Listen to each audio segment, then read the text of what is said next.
Mais c'est la même façon qu'il qualifie les morts d'Ornano d'être responsables de leur mort. Voilà. Donc, Colline Makosso a un vrai problème mental à jouer avec la réalité dramatique. Là où vous êtes dans le drame, pour lui, c'est un jeu. Là où il y a des morts, pour lui, c'est un jeu. Alors, comment on peut qualifier un tel comportement? Eh bien, Sigmund Freud parle des gens qui restent éternellement des enfants. C'est-à-dire que vous croyez que vous êtes dirigé par des adultes, c'est faux. Physiquement, ce sont des adultes, mais dans leur construction et fonctionnement psychique et mental, ce sont des petits-enfants. Parce que c'est un enfant qui ne sait pas la différence entre la réalité et la fiction. Un côté du cynisme, comme vous venez de le dire, est-ce que simplement parce qu'il se dit, ben, écoutez, quel que soit ce qui arrive, ils ont de l'argent qu'ils ont eu à voler, hein, des milliards, ça on revient pas, c'est quand même près de 133 000 milliards de l'argent du contribuable congolais qui a été détourné depuis que Denis Sassou Nguesso est de retour au pouvoir par les armes, par coup d'État militaire, faussement appelé d'ailleurs guerre civile. Et donc, ils se disent qu'ils ont amassé de l'argent, des milliards, et quelle que soit la situation, pourvu qu'on donne 1 million à une famille de 3 millions, les gens vont se calmer, la pauvreté aidant. C'est quoi finalement la valeur de l'être humain au Congo? Est-ce que l'être humain a encore de la valeur au Congo-Brazzaville, au regard de tout ce que nous sommes en train d'observer? Il faut dire que aujourd'hui, la réalité de notre pays fait que l'être humain n'a plus aucune valeur. Notre pays, notre société est en train d'être pervertie. Mais pervertie par qui? Par le pouvoir. Et donc, le pouvoir a tellement affamé les Congolais, le pouvoir a tellement mis les Congolais à genoux dans une situation telle que, oui, aujourd'hui, on va faire semblant de donner, comme vous dites, hein, 2 millions, 3 millions de francs CFA à chaque famille. Mais excusez-moi, monsieur Perrin, lorsque vous regardez un peu les gymnastiques au Congo, les gens qui sont morts se retrouvent à la morgue, on va donner 3 millions de francs CFA à chaque famille, mais c'est les 3 millions que la morgue gérée par les mêmes familles des gens qui sont au pouvoir, ils vont récupérer puisqu'il faut payer la morgue. Et aujourd'hui, il y a des règles au Congo. Lorsque quelqu'un décède, vous ne pouvez pas enterrer avant 10 jours, avant 15 jours, mais tout ça, c'est parce que les morgues sont devenues des vrais business. Bon, là, on est devant un autre drame qui n'est d'ailleurs pas le premier, probablement qui ne sera pas aussi le dernier, parce que d'entrée de jeu, vous avez même rappelé les morts par accident tous les jours ou presque dans ces bus de l'océan de la mort, il faut le dire comme ça, l'océan du Nord, c'est comme ça qu'on appelle ça. Pas plus tard qu'avant-hier, il y a eu encore des accidents. Et finalement, chaque semaine, il y a au moins 2 accidents mortels de cette compagnie de transport qu'on n'a jamais suspendue.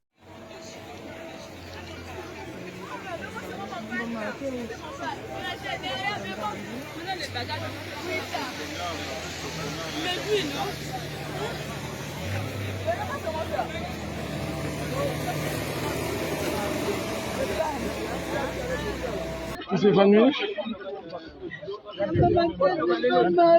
c'est un peu bizarre. C'est l'océan, non, c'est le CEMI qui a lâché les freins. C'est quand même bizarre. Et tout le temps, il y a des morts, La finalement. société vient d'acquérir encore 300 bus. Hein. Donc, Mais massacre à la tronçonneuse pour tuer comment ils les Congolais, font c'est pas là, fini. nous sortons Oui. probablement du thème que nous avions, mais bon, c'est un divers.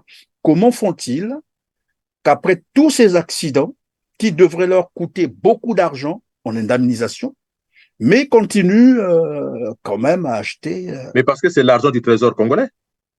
c'est un blanchiment de l'argent, Non, hein. non, Ils c'est l'argent, font. ce sont les recettes du trésor congolais qu'on utilise pour acheter ces véhicules-là.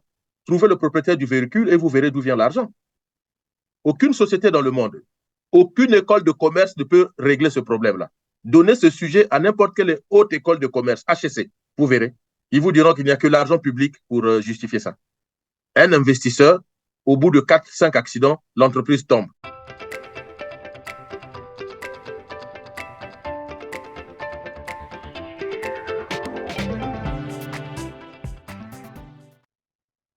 Bonjour à toutes et à tous, merci de nous rejoindre sur TELAR TV7, la renaissance de l'Afrique, mesdames, messieurs. Bienvenue dans ce tout autre numéro, Droit de savoir. Avec moi sur ce plateau, Didier Mouni, Yvolo spécialiste des relations internationales, porte-parole du Congrès pour la Renaissance du Congo, le CRC. Nous revenons sur l'actualité congolaise qui reste dominée par le drame d'Ornano. Drame survenu, comme vous le savez, le 20 novembre 2023 aux environs de 23 heures au stade Michel Dornano de Brazzaville, alors que les jeunes Congolais y étaient pour un enrôlement dans l'armée congolaise. Le bilan annoncé par le porte-parole du gouvernement congolais, Thierry Mungala, bilan très mitigé d'ailleurs, fait état de 31 morts quand son premier ministre Anatole Koliné Makosso annonçait 37 morts et le directeur général du CHU de Brazzaville parlait de 15 morts. Bonjour Didier Mounivolo. Bonjour, Monsieur Christian Perrin, et merci pour cette invitation, malgré la tristesse. Et oui, on peut le dire, la colère. Merci Didier de votre disponibilité pour cette interview. Alors, quelle lecture peut-on faire de tous ces éléments rassemblés, l'heure du recrutement, le lieu, l'organisation, le drame proprement dit et les bilans différents annoncés par les membres d'un même gouvernement? D'abord, Monsieur Perrin, je voudrais m'incliner devant tous ces morts qui nous attristent, mais profondément. Présenter mes condoléances aux familles des disparus, en tout cas en mon nom et au nom du CRC. Je présente mes sincères condoléances aux familles. J'ai même envie de dire, je demande pardon, pardon à tous ces morts. Je demande pardon à toutes ces familles endeuillées parce que leurs enfants sont partis juste pour chercher du travail. Au fond, le gouvernement congolais les a tendus un guet-apens pour leur offrir la mort. Mais on pourra décortiquer tout ça. Donc, je demande pardon. Pourquoi je dis pardon? Parce que nous nous intéressons à la politique, nous faisons la politique, nous essayons d'informer, d'éclairer les populations congolaises. Mais au final, je me suis dit, qu'est-ce qu'on n'a pas vu venir pour que ces pauvres malheureux, ces pauvres personnes, ces pauvres jeunes, l'avenir du Congo, les générations futures, comme le criminel de Brazzaville l'a souvent dit, mais malheureusement, la génération future a croisé le chemin du criminel. Je souhaite aussi bon rétablissement aux blessés, aux familles des blessés, parce que ces familles vont traverser des moments très, très, très difficiles pour accompagner les blessés, les permettre de recouvrer la bonne santé. Vous savez, M. Perrin, je vais dire une chose ici et j'aimerais que les Congolais le retiennent une fois pour toutes. Lorsque vous avez des accidents de la circulation, et on sait bien qu'il y a cette société océan de la mort, océan du Nord, Océan de la océan de mort, la mort. oui, oui. Lorsque vous avez les drames comme le 4 mars 2012, lorsque vous avez des drames comme le stade d'Ornano, Et ou Chakona encore aussi, hein. Chakona, ou encore l'épidémie de Dolisie, il faut savoir que nous avons l'habitude de parler des morts, ceux qui sont partis, et de la souffrance des familles qui restent. Mais on s'appesantit très peu ou pas du tout sur les orphelins qui restent. Comment ils font pour vivre? Parce que ces gens qui meurent laissent souvent des enfants, pour ne pas dire des femmes ou des hommes, mais avec enfants tout seuls, mais souvent des enfants. Quel est l'avenir de ces enfants-là? Si déjà avec leur père, leur mère, c'était difficile, avec l'absence de papa et de maman, qui peut imaginer la vie de ces enfants? Qui les prend en charge? Autre chose aussi, M. Perrin, et que les Congolais doivent comprendre. Parmi ceux qui ne meurent pas lors de ces accidents ou les événements comme au stade d'Ornano, vous avez ceux qui vont être handicapés à vie. C'est-à-dire qu'il y a des faits sociaux qui font passer des individus d'une situation physique de validité à une situation physique d'invalidité. Donc, d'office, ils deviennent invalides. Et ceux-là, on les fait disparaître, on ne les voit pas.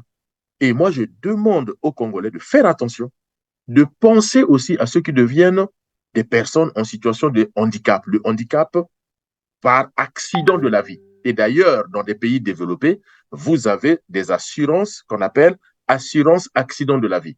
Parce qu'une situation sociale peut faire que on puisse perdre sa validité. Et donc, moi, à chaque fois, je pense à ces personnes qui, le reste de leur vie, vont vivre avec des traumatismes, mais même des handicaps physiques ou psychologiques, mais surtout physiques. Au final, même si vous faites encore un recrutement, ils ne pourront pas parce qu'ils deviennent d'office handicapés. Même si vous créez de l'emploi, ils ne pourront pas. Donc, dans le projet que nous travaillons au niveau du CRC, il y a cette dimension où il va falloir un jour prendre en charge toutes ces personnes en situation de handicap du fait des conséquences des situations sociales comme le stade d'Ornano ou les différents accidents.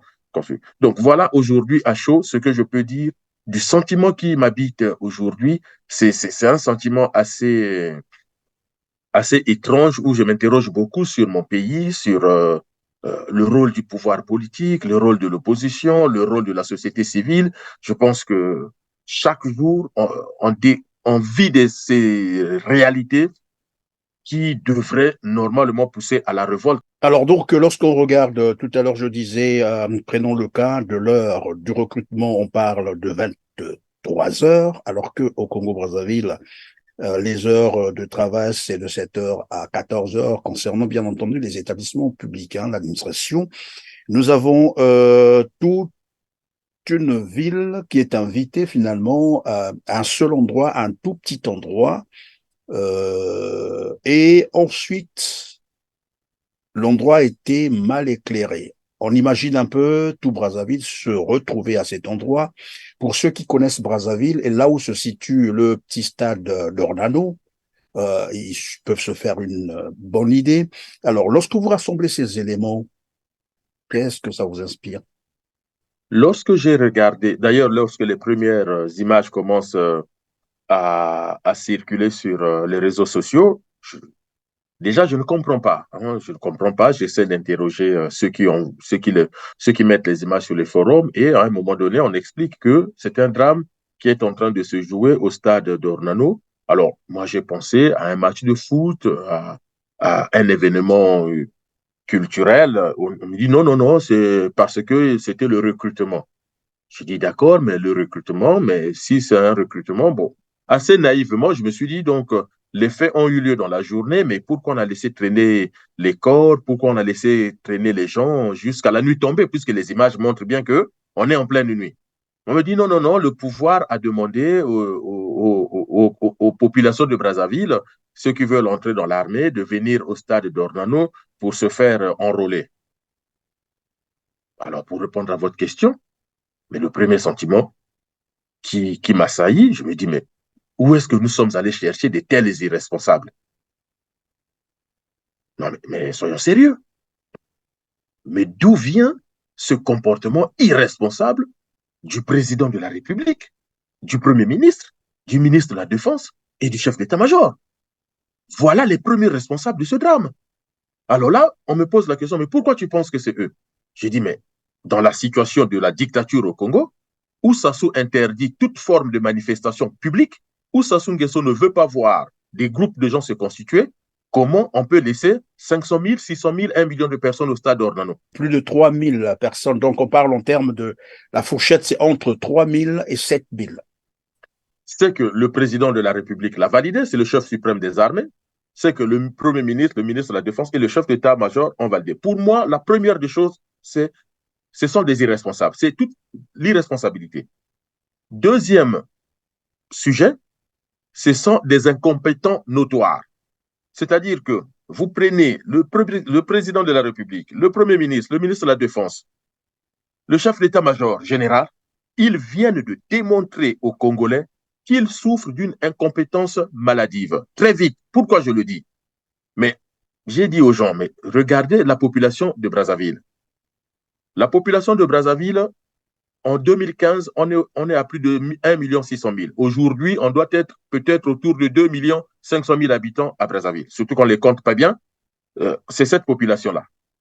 Si on prend les 2 500 000, combien de gens ont un travail? Même pas 200 000. Allez, on va maximiser, même pas 300 000. Dans une population d'1 million, voire plus en âge de travail, vous n'avez même pas 200 000 qui travaillent. Donc, le nombre de chômeurs à Brazzaville avoisine les 800 000 habitants, les 1 million d'habitants. Donc, si vous dites aux gens, venez pour un recrutement, vous espérez en recevoir combien? Mettez à côté de cette analyse le fait que le stade d'Ornano a quelle capacité d'accueil? Quelle est la capacité d'accueil du stade d'Ornano? Et là, Denis Sassou Nguesso pouvait juste demander à son beau-fils, Hugues Golondele, pour lui dire, tiens, toi qui gères les stades, combien de gens peuvent venir? Donc, voilà, on a laissé venir comme ça des gens en masse. Personne n'a anticipé que un tel message va drainer des foules et nous n'aurons pas les moyens logistiques, les moyens matériels, humains, même les moyens humains, pour gérer l'afflux de personnes. Quels sont les militaires qui étaient là pour canaliser les gens? Est-ce qu'on les met en file? Est-ce qu'on les fait asseoir? Tout ça n'a pas été pris en compte, mais parce que les gens sont incompétents, excusez-moi, à la limite, on dirait même qu'ils sont idiots, c'est tout. Et le pire, c'est qu'il y a eu de la violence des militaires vis-à-vis des jeunes. Donc, Évidemment, si puisque vous vous prenez... parlez de la violence, tout à l'heure vous avez dit ce sont des incompétents notoires, et c'est là que je voudrais rebondir pour dire, est-ce que c'est vraiment l'incompétence notoire? C'est quand même des gens qui sont allés à l'école, ils savent ce qu'ils font. Est-ce que ce n'est pas vraiment un mode de gouvernance qui repose sur la terreur? Alors, le pouvoir à Brazzaville repose sur la terreur, mais aussi sur deux choses qu'il ne faut pas négliger, sur l'amateurisme et le je m'en foutisme. C'est-à-dire, et Bongate, toujours meilleur.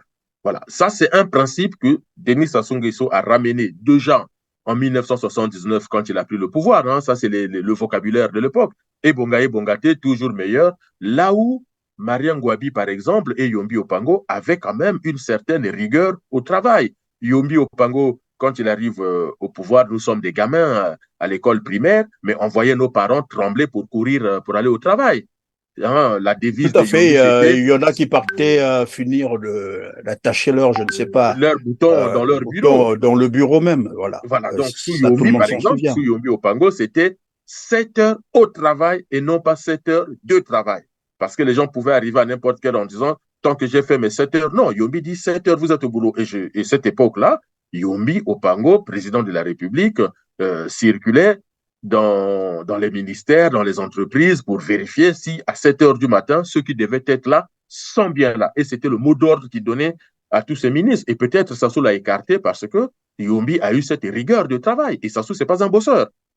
Hein, Sassou n'est pas un bosseur. Et Sassou a souvent détesté Mariam Gwabi et Yombi Opango parce que c'était des bosseurs. Et lui, Mikolonio Sofeti n'a fait. Hein, voilà, donc Sassou, lui, c'est un fêtard. Et ça se voit dans les images.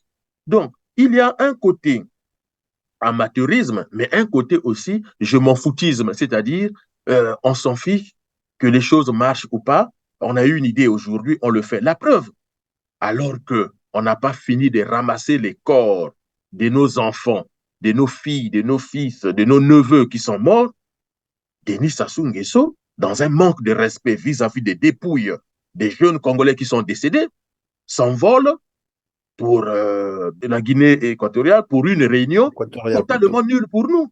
Qu'est-ce que cette réunion nous apporte à nous par rapport au drame qu'on est en train de vivre, par rapport à nos enfants qui viennent de mourir? Avant, les recrutements se faisaient où? Dans les mairies. Les recrutements se faisaient dans les mairies. Au nom de quoi les jeunes de Wenze, Talangaï, Mikalou vont venir mourir au stade d'Ornano? Au nom de quoi? Il y a une mairie à côté d'eux. C'est pour ça que je parle de l'amateurisme, parce qu'ils ne savent pas faire. Même s'ils ont étudié, vous avez raison, on ne renie pas les études qu'ils ont pu faire, mais on peut faire des bonnes études, des études supérieures, avoir des gros diplômes, mais être nul malgré tout dans la gestion de l'administration, être nul dans la gestion d'entreprise. Les grands professeurs de management ou dans les hautes écoles de commerce ne peuvent pas tous gérer des entreprises. Ils sont très bons dans la transmission, dans l'analyse, dans la réflexion, mais ils ne sont pas forcément capables de gérer au quotidien. Donc, ce que nous avons au Congo, ils ont certainement bien étudié. Koliné Makosso, il confond les rôles. Koliné Makosso est Premier ministre congolais. Koliné Makosso n'est pas avocat. actuellement. Et il n'est pas dans un exercice de logoré pour entrer à l'Académie française. Ça, c'est faux. On lui demande, on attend de lui quelqu'un de très pragmatique dans la capacité de gérer les affaires publiques. Quand il arrive et qu'il veut montrer avec des belles phrases qu'il sait très bien parler français, mais ça, les Congolais s'en fichent notoirement. Parce que malgré tout ce qu'on attend de lui, c'est la baisse du taux de chômage, c'est une gestion du pays qui fait que les gens ont des bonnes écoles, ont des hôpitaux pour se soigner. Mais à ce jour, en dehors de la médiocrité, donnez-moi un exemple. Koliné Makosso ne sait même pas de quoi il parle. Il ne sait même pas aller chercher les informations. Il ignore, par exemple, que son ministre de l'économie a informé les Congolais que les structures au Congo ont été payées, ont été réalisées avec la dette chinoise. Lui, il vient, il dit non, c'était l'argent propre du Congo, ignorant que son ministre avait déjà donné. Vous voyez, il vient dire qu'il y a combien de morts? Il nous parle au Il Parlement. nous parle de 37 morts, alors que son porte-parole parle de Parle de 31 31 morts. morts et que le CHU parle de 15 morts. Et Il est donc, quoi? vous êtes en train Il est nul. de nous dire que c'est un Premier ministre qui flotte et qui ne sait pas ce qu'il est en train de faire. Mais est-ce que dans tout ça, on peut pas non plus noter une dose de cynisme? Parce que finalement, lorsqu'on écoute Anatole Koliné Makosso devant le Parlement, il incrimine les victimes. À la rigueur, ce qu'il a dit, c'est que les morts ou les victimes sont responsables de ce qui leur est arrivé. C'est-à-dire, il a incriminé les jeunes parce qu'il a démontré que finalement, ces jeunes sont indisciplinés et l'indiscipline qui a conduit à ce drame.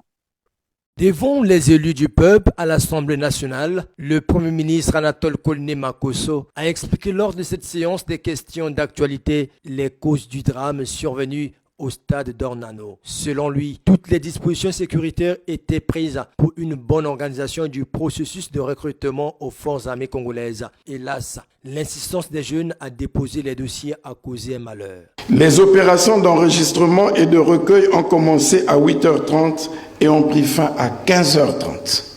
Tout semblait s'être bien passé le 20 novembre.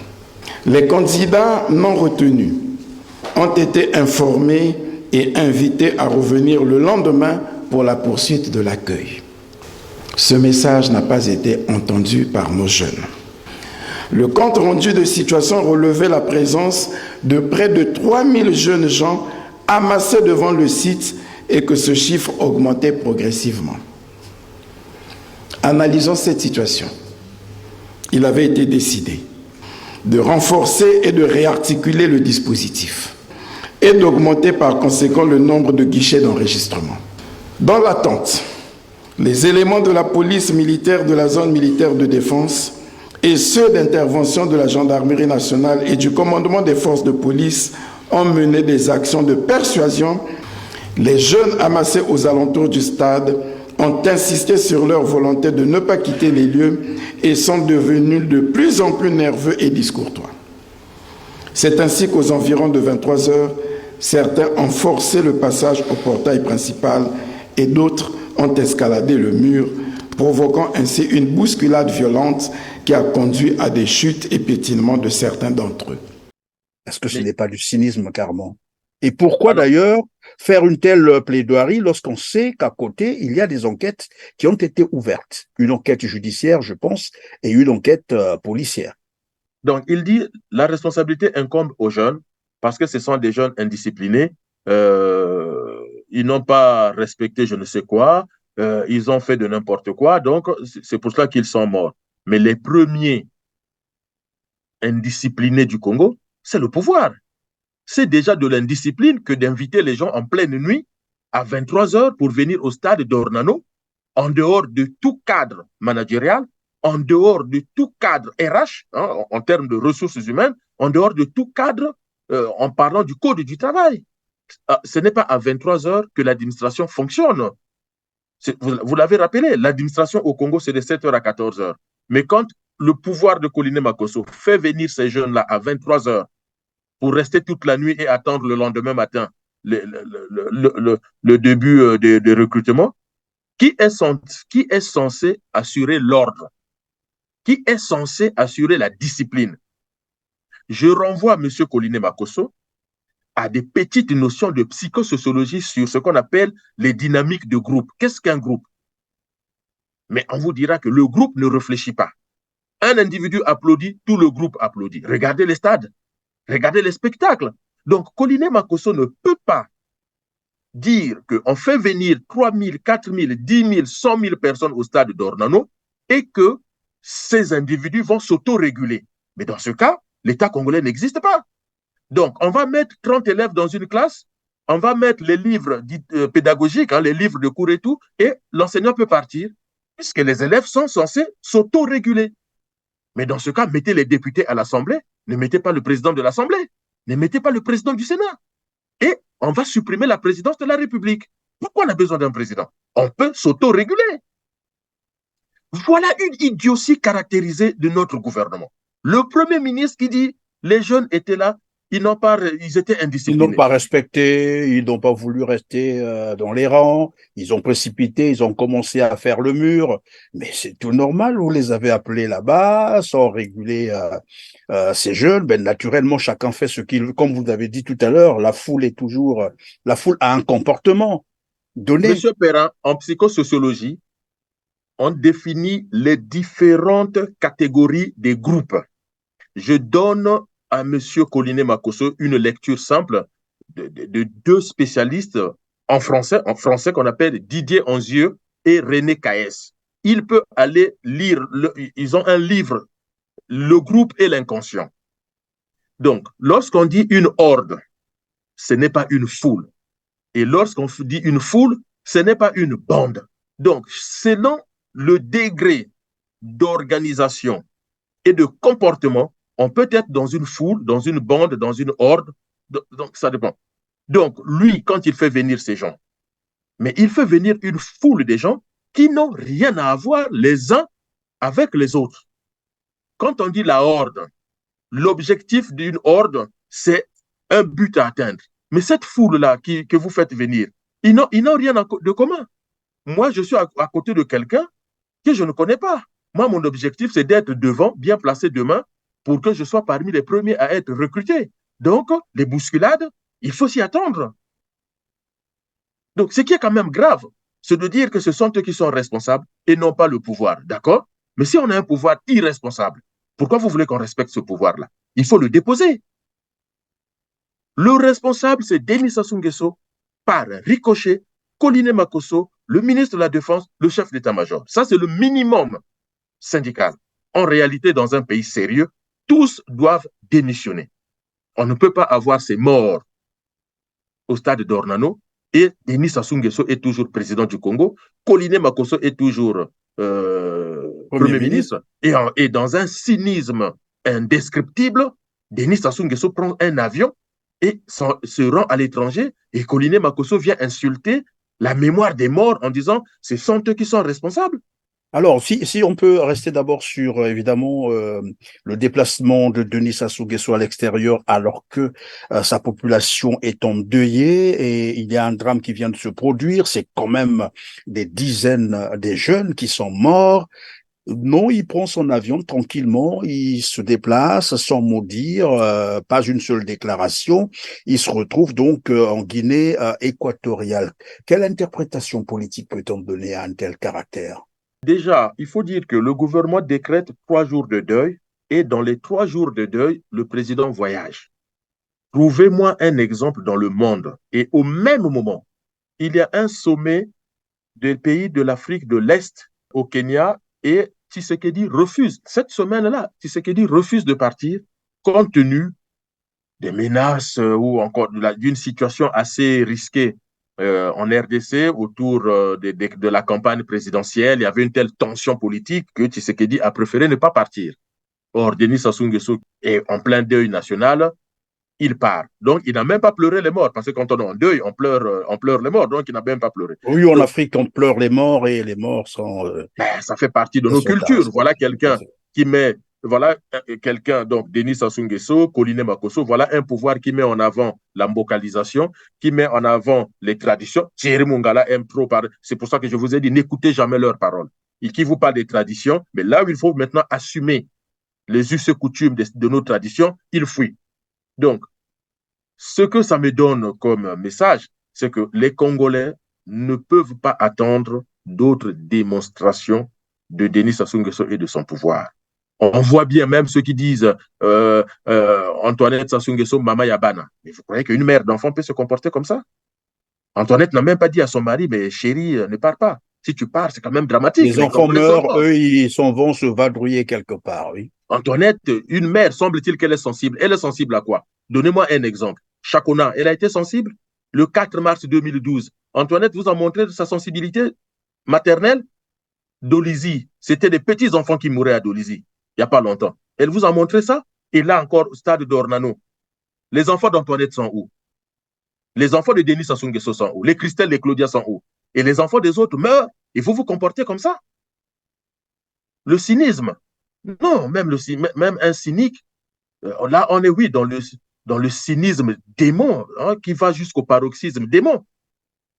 Et tout ça, c'est des gens qui ont pris en otage l'argent du pays, qui sont en train de détruire le pays, le livrer à l'étranger. Mais ça ne fait que nous confirmer que Sassou veut donner nos terres aux étrangers et donc il doit sans cesse renvoyer les signes comme quoi il pourra tuer tous les Congolais.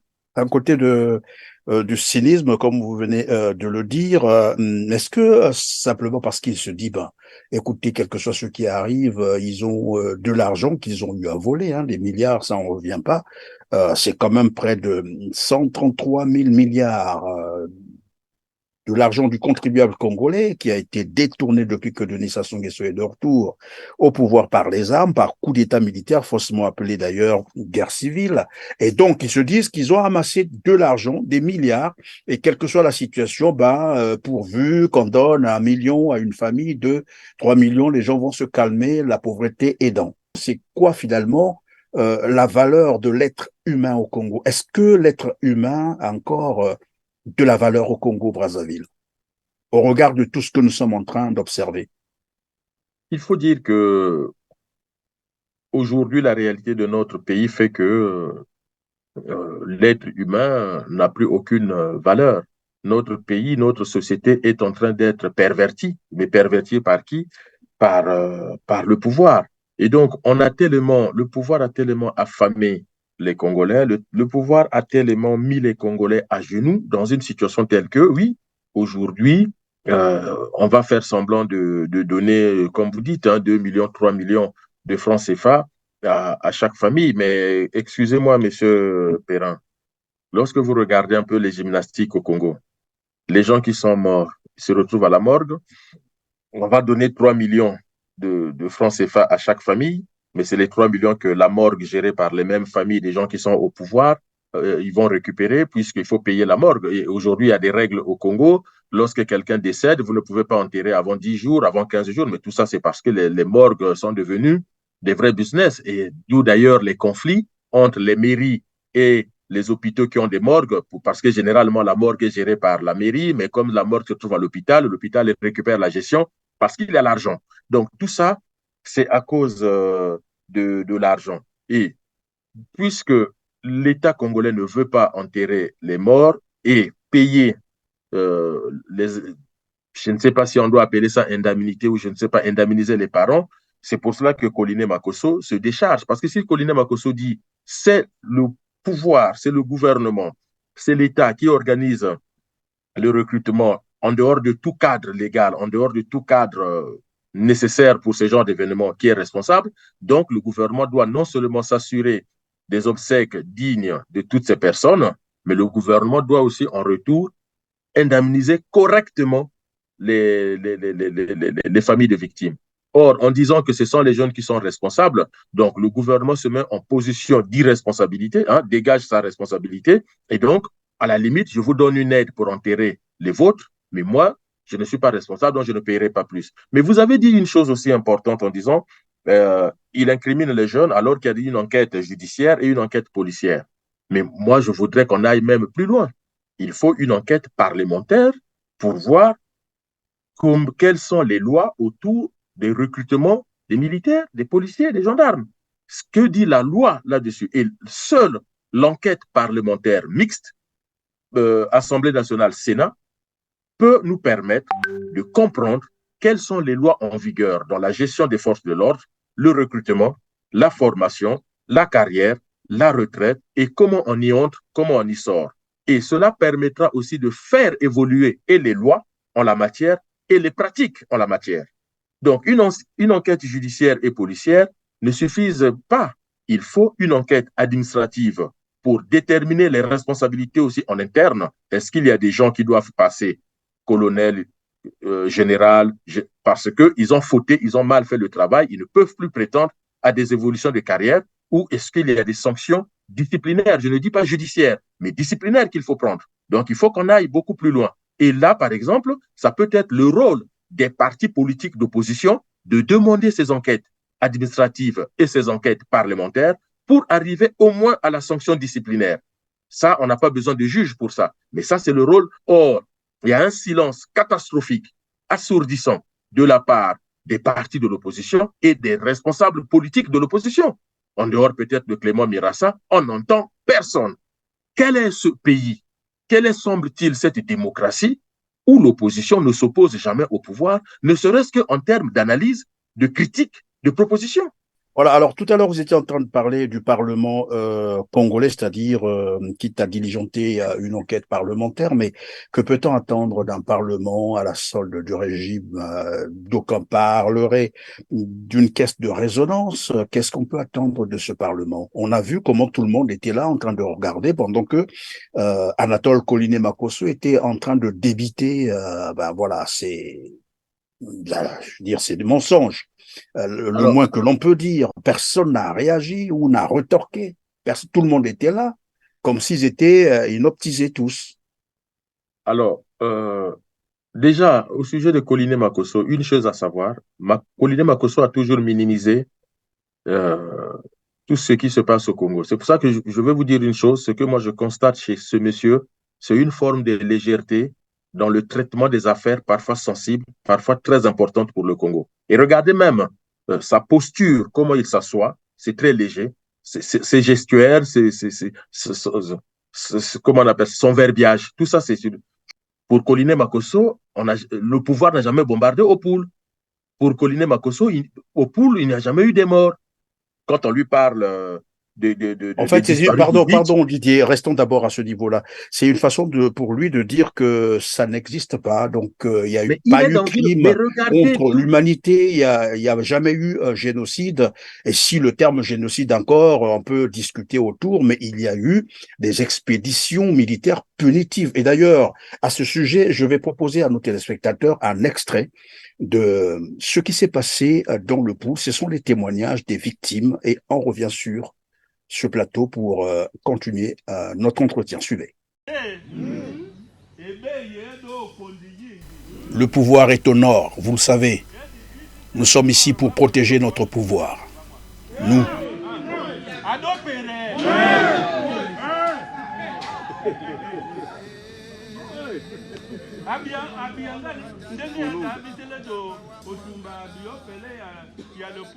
Lorsque nous avons brûlé le département du Poul, on ne nous a rien fait. Ils n'ont rien fait, le ciel n'est pas tombé. Nous n'avons pas droit à l'erreur, nous devons protéger notre pouvoir. C'est la souffrance ici, telle que vous me voyez là. C'est tout ce qui me reste maintenant. J'ai 70 ans. Jusqu'à l'heure où nous sommes en train d'échanger avec vous, nous vivons dans la forêt. Certains d'entre nous sont malades. Nous vivons comme des poulets, comme des chiens, une vie de misère. Depuis que cette expédition militaire punitive a commencé, je n'ai plus de village. Toute ma famille est morte. À Monoko, où nous étions, 5 personnes sont mortes. De l'autre côté, ils ont incendié environ 37 personnes dans une maison. 37 personnes ont été tuées dans ce village depuis le début de cette opération militaire punitive.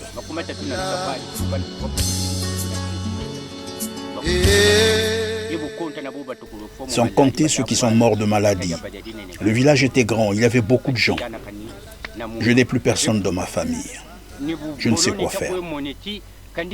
Je ne peux pas vivre seul dans le village. Heureusement, un garçon est venu me consoler et m'encourager, me disant que nous viendrons vivre avec toi dans ton village. Vous serez les bienvenus, leur ai-je dit. Je ne vois pas comment vivre seul dans un village. Sinon, j'irai vivre chez les autres. Ce n'est pas bon d'être seul. Tous mes parents qui étaient avec moi dans mon village ont péri. Ils ont été tués. Je suis très malheureux. Nous vivons maintenant dans la forêt. Ils nous avaient trouvés ici quand ils sont arrivés. Ils se sont mis à tirer dans tous les sens. Par curiosité, nous avons voulu savoir ce qui se passait. Nous nous sommes rapprochés. Voilà comment ils ont mis la main sur nous. Ils nous ont dit ici, ça tire de partout. Allons vers l'hélicoptère. Quand nous sommes arrivés quelque part, ils nous ont rassemblés, ils nous ont fait asseoir et ont commencé à nous demander de l'argent. Malgré que les parents leur avaient donné tout ce qu'ils avaient comme argent, ils nous ont gardés.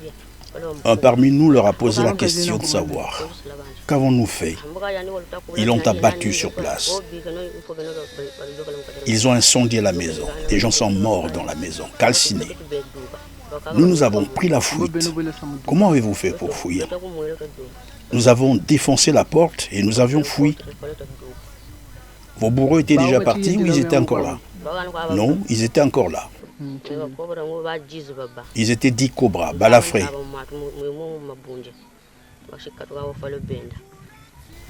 Et toi, tu t'es aussi brûlé? J'ai eu des brûlures ici et à la tête.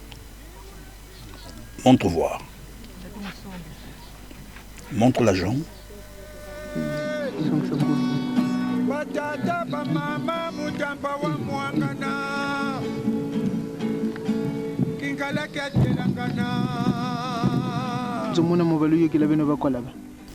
Dans la maison qui a été incendiée, combien étiez-vous, notamment les membres de votre famille?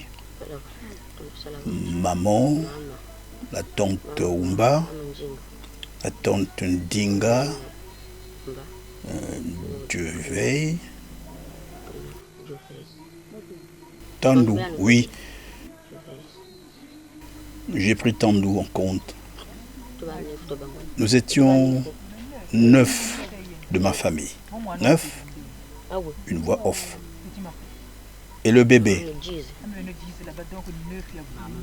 vous étiez 10. 9 sont morts. Maman est morte avec la grossesse. Oui, nous étions au total 10 personnes. Sa maman a été tuée avec une grossesse.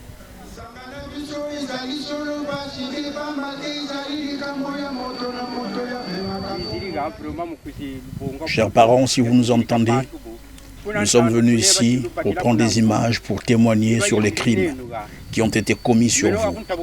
Ces gens-là, vous avez arrêté de l'autre côté, ils vous ont conduit ici. Depuis là, moi je n'avais plus le courage de venir ici. J'y suis aujourd'hui à cause de ces enfants qui m'ont amené ici. Ces gens qui vous avaient amené ici, vous avez mis dans une case. Ils vous ont raqueté avant de vous enfermer dans la maison. Après, ils ont incendié la maison. Cet enfant qui m'a accompagné est parmi les rescapés. Ils étaient 3. Nous ne savions pas qu'ils avaient pu s'échapper. Nous croyons qu'ils étaient tous morts. Pierre, qui est également avec vous, est allé mourir ailleurs. Les enfants m'ont dit, papa, si tu peux aller nous montrer où sont les restes des membres de notre famille. Voilà pourquoi je les ai accompagnés ici, qu'ils viennent voir, prendre des images et montrer à la communauté internationale. Vous n'aviez rien fait. Vous n'aviez pas pris quelque chose d'autrui.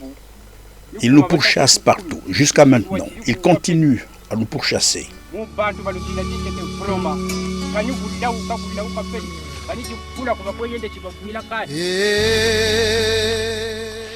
Mon père me disait, seul le corps meurt, l'âme ne meurt pas. Faites en sorte de leur jeter des sorts à tous ceux qui vous ont tués. De tels crimes contre l'humanité, quels que soient ceux qui viendront voir ça, ils seront peinés. Triste de voir ça. Combien de personnes avaient été tuées ici, vous avez dit? 33 personnes ont été tuées ici. Les autres restes mortels sont enfouis sous la terre. Tous les 33, si vous m'entendez, tels que vous avez été tués. Nous sommes venus pour désherber les lieux et nous verrons comment organiser le deuil et un enterrement digne. donc mu bantu bino makumi atatu na batatu lwega buruma cyari cyaki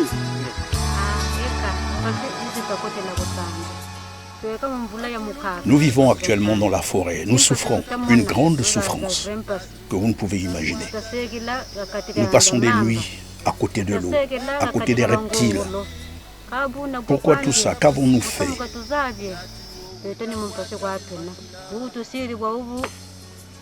Nous souffrons, nous sommes malades.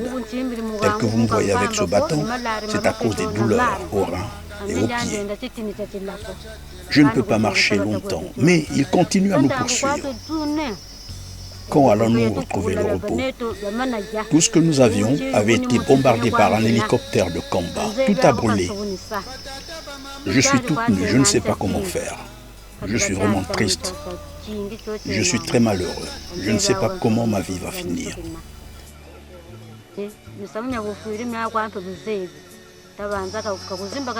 Tout le monde connaît la douleur, le père de son époux. Personne ne peut s'en réjouir. Ils ont tué mon mari. Et tout ce que nous subissons actuellement me rend vraiment triste.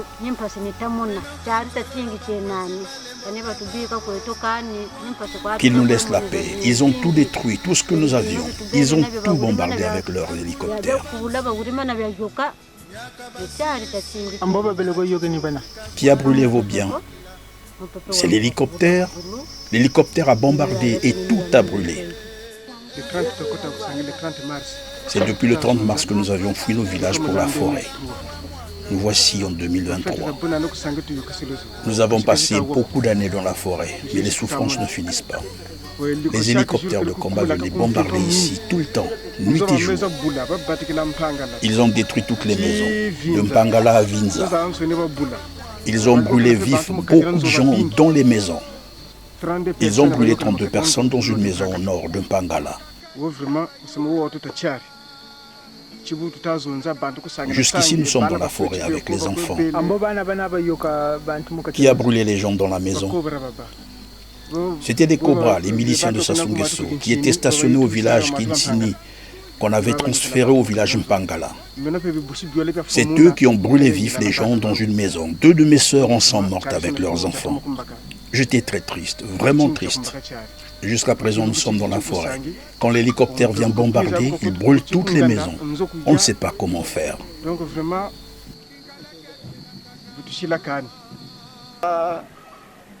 habitués à vivre dans ces conditions-là.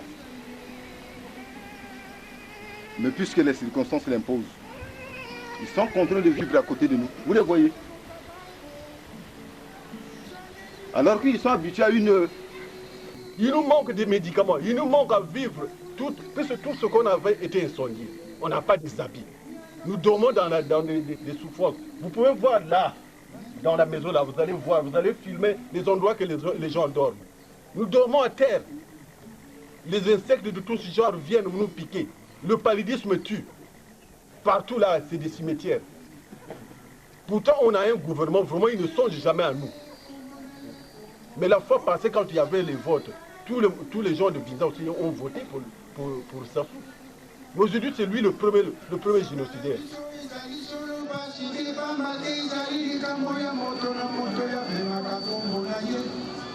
On a des petites nattes là que vous voyez, c'est là où les gens dorment. Partout là. Les gens qui vivaient dans leur village, tous leurs villages sont incendiés. Ils sont venus ici, mais maintenant ils dorment dans les endroits malheureux. Toutes les nattes sont brûlées. On souffre. Jusqu'à présent, ils nous poursuivent. Nous ne savons rien. Nous dormons dans les places. Vous regardez vous-même. Regardez vous-même. Didier Monivolo, alors vous venez de voir ces images avec nous. Ce sont des victimes qui s'expriment. Et les images existent, les preuves existent. Tout le monde sait ce qui s'est passé.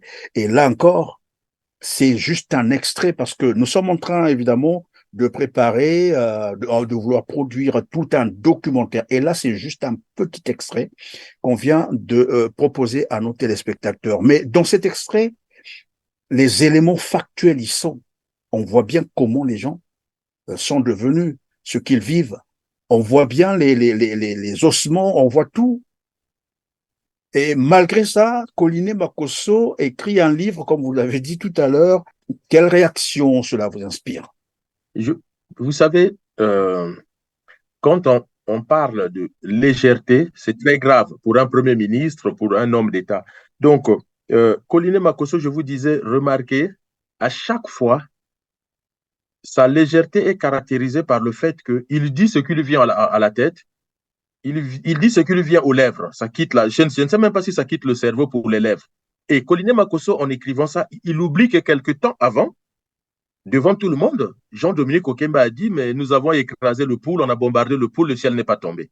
Donc, comment un Premier ministre, quelqu'un qui va devenir Premier ministre, à l'époque, il est déjà au cabinet d'Antoinette, ministre de l'Éducation, donc c'est pas rien, hein, Colline Makosso. De toute façon, il est resté aux côtés du couple Denis Sassou Nguesso Pendant depuis des longtemps. décennies. En fait, c'est Voilà. là-bas qu'on l'a formé. Comment une une telle insulte. personne, sachant que au Congo même, on a organisé le procès sur les disparus du beach et indemnisé certaines personnes, le pouvoir a indemnisé certaines personnes. Il y a eu un simulacre de procès, mais il y a eu un procès. Donc, il y a eu des faits matériels. Mais Tout il à fait. parle d'un drame d'émotion. En parlant des disparus du beach, Colline Makosso écrit le drame d'émotion. Mais il sait ce que c'est un drame d'émotion? Ça veut dire que qui sort de tout raisonnement, Mais voilà. c'est pour ça que je vous dis que ce monsieur ne peut rien construire de bon, pour être simple.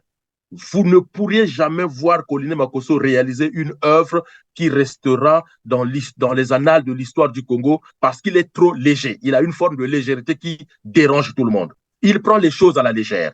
Pour lui, tout est Mayoto. Pour lui, tout est Nzango ou tout pour voilà. Et vous ne pouvez pas avoir un Premier ministre qui prend les choses avec une telle légèreté.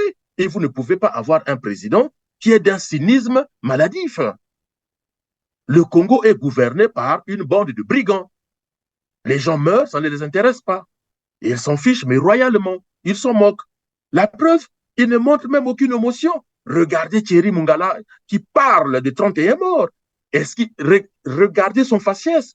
Aucune émotion. Il ressort des éléments portés à la connaissance de la cellule de crise que le bilan des victimes est révisé et détaillé ainsi qu'il suit. Nombre de décès, 31, soit 29 corps identifiés et 2 corps en cours d'identification. Colline Makosso vient parler d'un groupe de brigands alors que ce sont eux qui ont appelé les gens dans un pathétique recrutement, mais aucune émotion. Quand vous avez des gens qui ne sont même pas connectés à leurs propres émotions, donc à leur propre souffrance, parce que du fait qu'ils ont amassé, vous avez dit, 130 000 milliards de francs CFA, pour eux, la souffrance n'existe pas. Donc, si vous dites que moi, M. Perrin, je suis menacé, et ils pensent qu'ils peuvent tout régler avec l'argent. C'est ça, en fait, le problème. Mais, en fait, ils sont dans l'ivresse permanente. Il y a une ivresse permanente dans ce pouvoir-là qui fait que, peu importe ce que vous êtes en train de vivre, ils ne se rendent même plus compte que vous vivez un malheur. Ils ne sont plus connectés. Vous avez souvent une expression, vous dites, il est hors sol, mais eux, ils ne sont même plus hors sol. Ils sont hors sol, hors air, hors tout. Ils ne vivent même plus dans la planète Terre. Ils sont totalement déconnectés de la réalité. Et c'est peut-être, si je fais un raccourci psychologique, c'est pour cela qu'ils n'arrivent pas à vous connecter à Internet. Parce qu'il y a le mot connexion. Ils ne veulent pas que vous soyez connectés au monde parce qu'eux-mêmes sont totalement déconnectés. Pardon, Didier Moueni, avant qu'on continue, je viens de retrouver un passage sur, bien sûr, le livre d'Anatole Colline Makosso sur le beach, bien entendu. Tout à l'heure, vous faisiez état de ce livre aussi, comme pour montrer un peu le côté vraiment cynique d'Anatole Colline Makosso. Le livre est intitulé L'affaire des disparus du beach de Brazzaville, mise au point pour l'histoire. Alors, ici, c'est le commentaire, l'introduction que fait d'ailleurs Anatole Colline Makosso. Écoutez ce qu'il dit, les téléspectateurs vraiment vont nous en excuser pour prendre un peu du temps. Voici ce qu'il dit. L'affaire des disparus du beach de Brazzaville désigne des réfugiés originaires de la République du Congo qui auraient disparu à leur retour au Congo natal après un exil en République démocratique du Congo. Revenus par le port fluvial de Brazzaville, communément appelé Beach. Les réfugiés auraient, il revient encore là-dessus, vous voyez qu'il continue là, les réfugiés auraient été arrêtés puis conduits à des destinations inconnues. du fait de leur appartenance supposée aux milices de l'opposition du régime.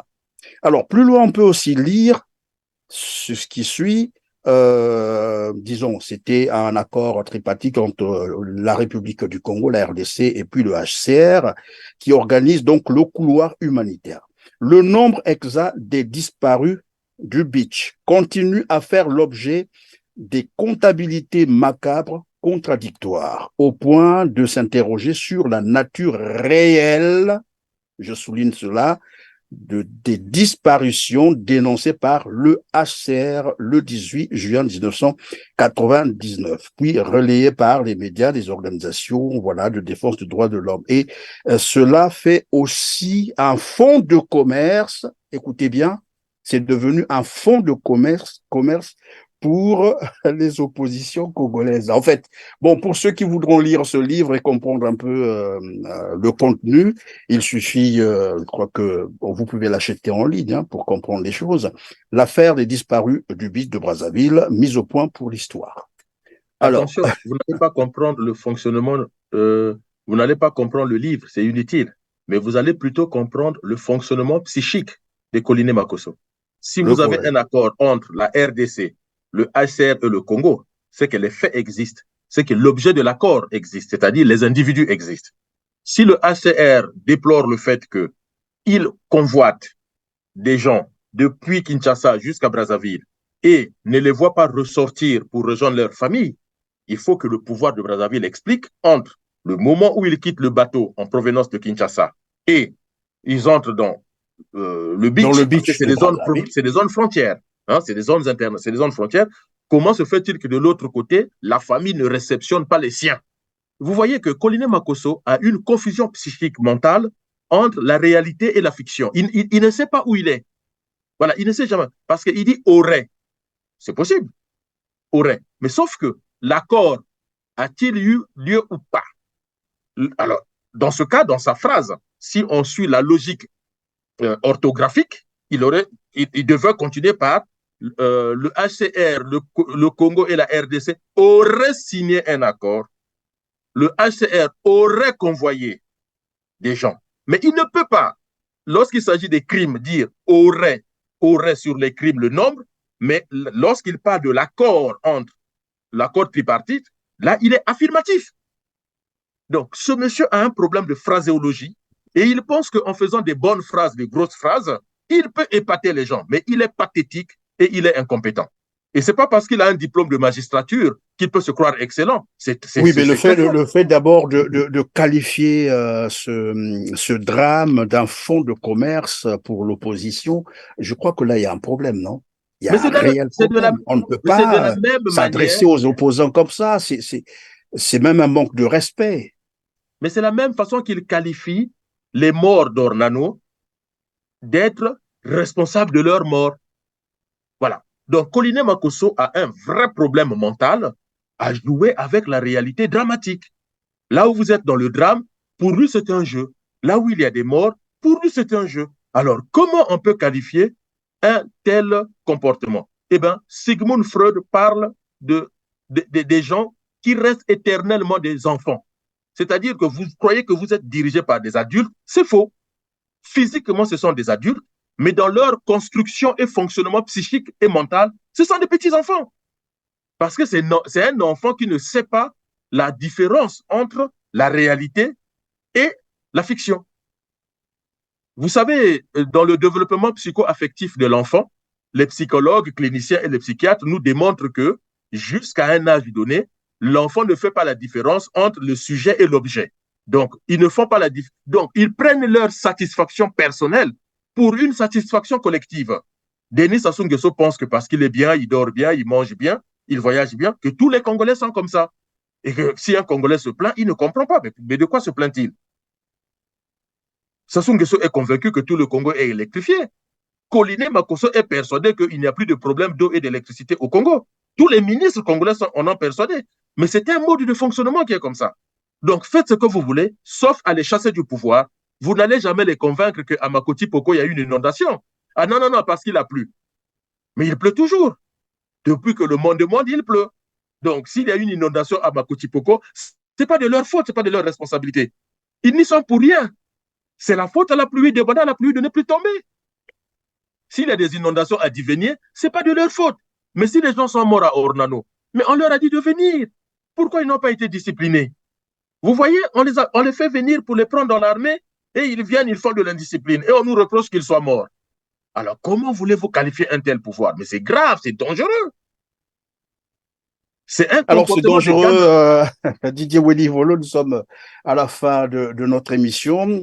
Que peuvent retenir donc les Congolais au-delà, disons, après tout ce qu'on s'est dit, que peut dire le Congrès pour la Renaissance du Congo aux Congolais? Quel est le message à envoyer aux Congolais? C'est vrai que longtemps, vous avez dit, vous n'êtes pas pour les élections, pas pour le dialogue. Pour vous, il faut carrément une insurrection populaire, il faut chasser le pouvoir.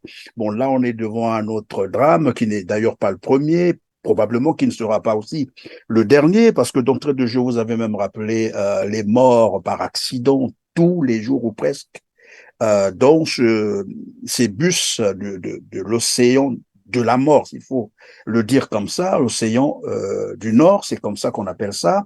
Pas plus tard qu'avant-hier, il y a eu encore des accidents. Et finalement, chaque semaine, il y a au moins 2 accidents mortels de cette compagnie de transport qu'on n'a jamais suspendue.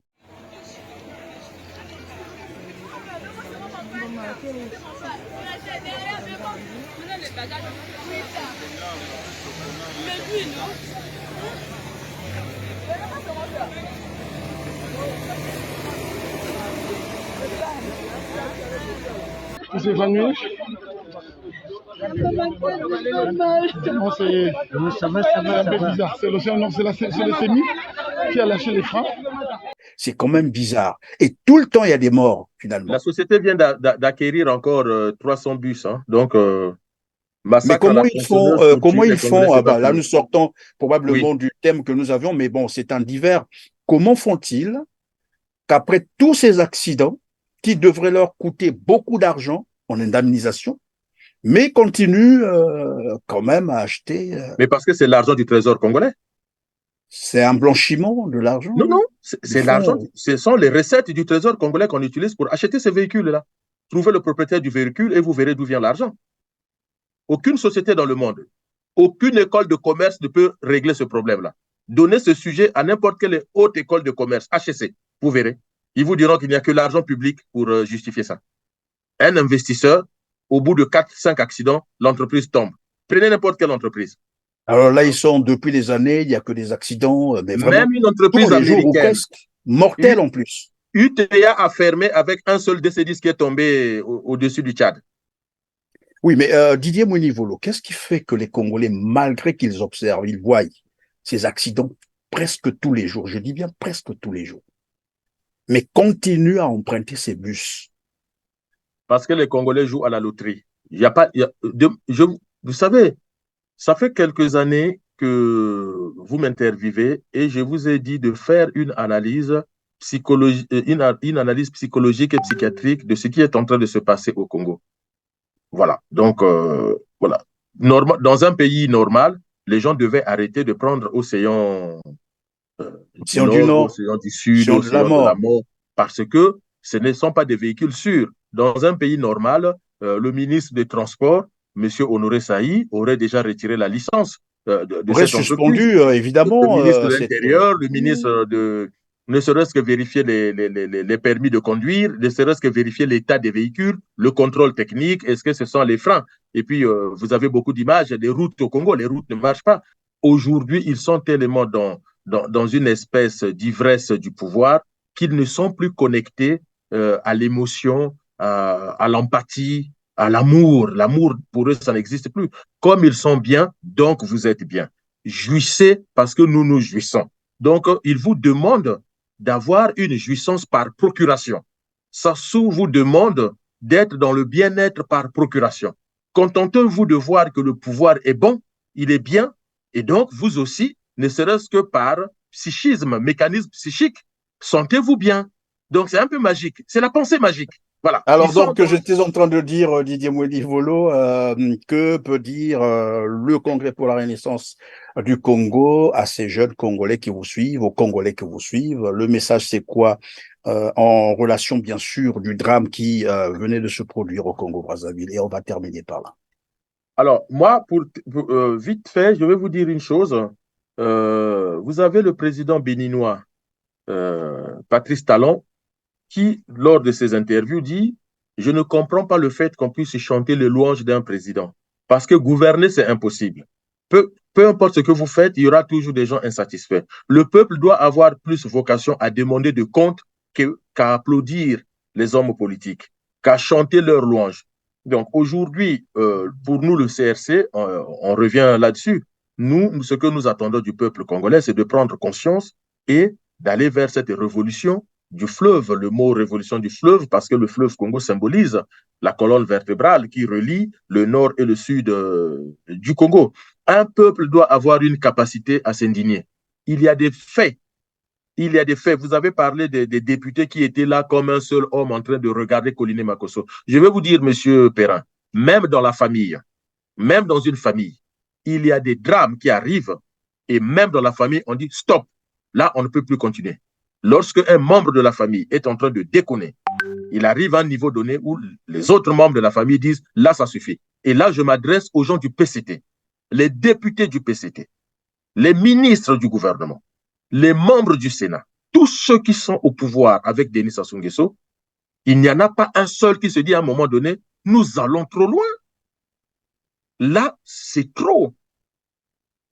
Trop, c'est trop. Et maintenant, il faut dire stop. Il faut que le pays soit bien géré par une autre personne. L'ANC, après Nelson Mandela, arrive Thabo Mbeki. Mais qui met Thabo Mbeki dehors? C'est l'ANC. L'ANC se rend compte que le comportement, moi je ne suis pas là pour vous dire si Thabo Mbeki était bon ou pas bon, mais je vous dis l'analyse sociopolitique de l'Afrique du Sud. L'ANC elle-même se rend compte que, l'ANC lui-même plutôt, se rend compte que, vu là où nous sommes arrivés avec Thabo Mbeki, soit on change, soit c'est nous qui perdons le pouvoir. Qu'est-ce que l'ANC fait? L'ANC met Thabo Mbeki de côté et a fait appel à Jacob Zuma. Mais Jacob Zuma bis repetita. L'ANC se rend compte que si on garde Jacob Zuma, c'est très dangereux pour le pays risque de glisser vers la guerre civile. Et c'est l'ANC lui-même, le Congrès national africain lui-même, qui met Jacob Zuma de côté et donne à celui qui est là aujourd'hui. Il faut que le PCT aussi montre sa capacité à se renouveler. Parce que sinon, c'est tout le Congo qui y passe. Et là, ce sont des signes. Les inondations, les épidémies, les morts d'Ornano, le 4 mars 2012, où dans toute incompétence, on met des quantités d'armes au milieu des gens et ça explose. 200 000 morts. Mais il faut dire à un moment donné, ça suffit. Sassou n'est pas capable de gérer le Congo. C'est pas grave. Il a essayé. Mais il a montré ses limites. Comme tout être humain peut montrer les limites à un moment donné. Donc, il faut qu'il parte. Et s'il ne veut pas partir de lui-même, le CRC dit aux Congolais, mais soulevez-vous. Merci Didier Mouedi-Volo d'avoir été avec nous sur TELAC TVR7, la renaissance de l'Afrique. Je rappelle que vous êtes spécialiste des relations internationales et porte-parole du Congrès pour la renaissance du Congo, le CRC. En tout cas, merci d'avoir été disponible. Mesdames, Messieurs, merci de nous avoir suivis. Comme d'habitude, n'oubliez pas de cliquer sur le petit pouce en l'air juste en bas de cette vidéo. Après avoir partagé massivement cette émission, c'est ainsi que vous nous aiderez à atteindre un plus grand nombre de téléspectateurs et à parfaire notre référencement, des petits gestes très importants pour nous. Dites-nous également en commentaire ce que vous en pensez. Sur ce, on se dit au revoir et à très bientôt. Merci.